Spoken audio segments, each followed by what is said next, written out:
நீதிமன்றம் ஒரு ஒரு ஒருவருக்கு ஒரு உத்தரவு பிறப்பிக்கிறது, ஒருவர் செய்தது தவறு என்று சொன்னால் அது அந்த பாதிக்கப்பட்டவருக்கு அது ஒரு பின்னடைவு தான். ஆனால் திமுக இதை செய்யவில்லை. ஒருவர் வழக்கு தொடுத்திருக்கிறார், அந்த வழக்கின் தீர்ப்பு இது. அப்படி பார்த்தால் முதலில் அடி வாங்கியவர் நீதிமன்றத்தால் நம்முடைய மேதகு ஆளுநர் RN ரவி அவர்கள். அவருக்கே உத்தரவு பிறப்பித்தது உச்சநீதிமன்றம். ஒழுங்காக நீ மாநில அரசு சட்டமன்றத்தில் நிறைவேற்றப்படுகிற தீர்மானங்களுக்கு உடனடியாக அனுமதி கொடுப்பது தவறு என்று. அவர் இன்னும் பதவியில் நீடித்து கொண்டு தானே இருக்கிறார். முதலில் பியூஷ் கோயல் அவரை நீடிக்க சொல்ல வேண்டும். அடுத்தவருக்கு புத்தி சொல்லும் முன் தன்னுடைய முதுகை பார்த்து கொள்ள வேண்டும்.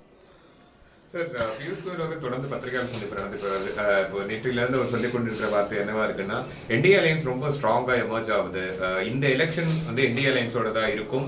திமுக 2026 பதவியிலிருந்து அகற்றப்படும். என்டிஏ அலையன்ஸ் எடப்பாடி அவர்கள் முதலமைச்சராக பதவி ஏற்பாருன்றது அவர் சொல்லிட்டு வர்றாரு. அதை நீங்க எப்படி பார்க்க? கட்டாயமாக மக்கள் அதிமுகவினரை ஏற்றுக்கொள்ள மாட்டார்கள் எடப்பாடியை.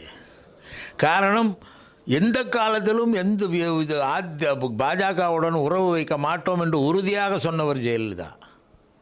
ஜெயலலிதாவின் பேச்சையே மதிக்காத எடப்பாடி பழனிசாமிக்கு என்ன மரியாதை என்று அதிமுகவினரே சிந்தித்து கொண்டிருக்கிறார்கள்.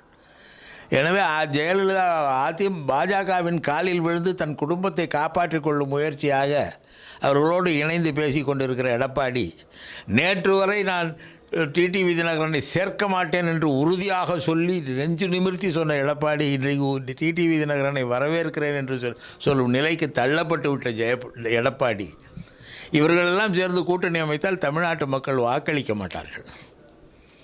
சார், நேற்று பியூஷ் கோயல் இன்னொரு விமர்சனம் என்ன வச்சிருந்தாருன்னா, தொடர்ந்து இந்த இன்ஃப்ராஸ்ட்ரக்சர் டெவலப்மெண்ட் பேசியிருந்தாரு. மும்பையில் எந்த அளவுக்கு அது வளர்ச்சி அடைந்திருக்கு, எவ்வளவு பின்னோக்கி தமிழ்நாட்டில் இருக்கு அப்படிங்கிற அந்த கம்பேரிசன் அவர் வச்சிருந்தாரு. அதை எப்படி பார்க்குறீங்க? உண்மைதான். உத்தரப்பிரதேசில் மிக சிறப்பாக இருக்கிறது என்று சொன்னார்கள். பீகார் வளர்ச்சி அதிகமாக இருக்கிறது என்று சொன்னார்கள். மத்திய பிரதேசம், ராஜஸ்தானிலெல்லாம் தமிழ்நாட்டை விட மிகப்பெரிய வளர்ச்சி இருக்கிறது என்றெல்லாம் சொல்கிறார்கள். இவர்களே ஒன்றிய அரசின் புள்ளி விவரங்கள் அதற்கு எதிராக சொல்லுகின்றன. இவர் ஆட்சியிலே இருக்கிற அந்த ஒன்றிய அரசின் புள்ளி விவரங்கள் தமிழ்நாடு சிறப்பாக இருக்கிறது, கல்வித்தரத்திலே உயர்ந்திருக்கிறது, மொத்த உள்நாட்டு உற்பத்தியிலே தமிழ்நாட்டின் பங்களிப்பு முதலிடத்தில் இருக்கிறது, பொருளாதார வளர்ச்சியிலே தமிழ்நாட்டின் முதலிடத்தில் இருக்கிறது என்று புள்ளி விவரங்களை கொடுப்பதே ஒன்றிய அரசு தான். அவர்களெல்லாம் பொருளாதார அறிஞர்கள், மேதைகள், அந்த சிந்தனையாளர்கள். அவர்கள் சொல்வது தவறு. அதை பற்றி ஒன்றும் தெரியாத பியூஷ் கோயல் சொல்வது சரி என்று நம்ம மக்கள் நம்புவார்களா என்ன? கடைசி கேள்வி, நாளைக்கு பிரதமர் தமிழகத்துக்கு வருகிறார். என்டிஏ அலையன்ஸோட ஃபர்ஸ்ட் எல்லா லீடர்ஸும் சேர்ந்து ஸ்டேஜ்ல இருக்க போறாங்க. பாஜக தொடர்ந்து சொல்லிட்டுறாங்க, இது முதல் அடி, இந்த ஆட்சியை பிடிப்பதற்கான முதல் அடி. இந்த ரேலியில இருந்து திமுகவிற்கான அழிவு காலம் ஆரம்பிக்க போகுது, திமுக பதவியிலிருந்து அகற்றப்படும்ன்றது அவங்களுடைய கருத்தா இருக்கு. இதை எப்படி பார்க்குறீங்க? எத்தனாவது முறையாக பிரதமர் இங்கே வந்தார்? அவர் வந்தவுடனே எங்கள் மக்களுக்கெல்லாம் நினைவுக்கு வருவது, நம்ம ஏமாற்றியவர் இப்பொழுது வருகிறார் என்று.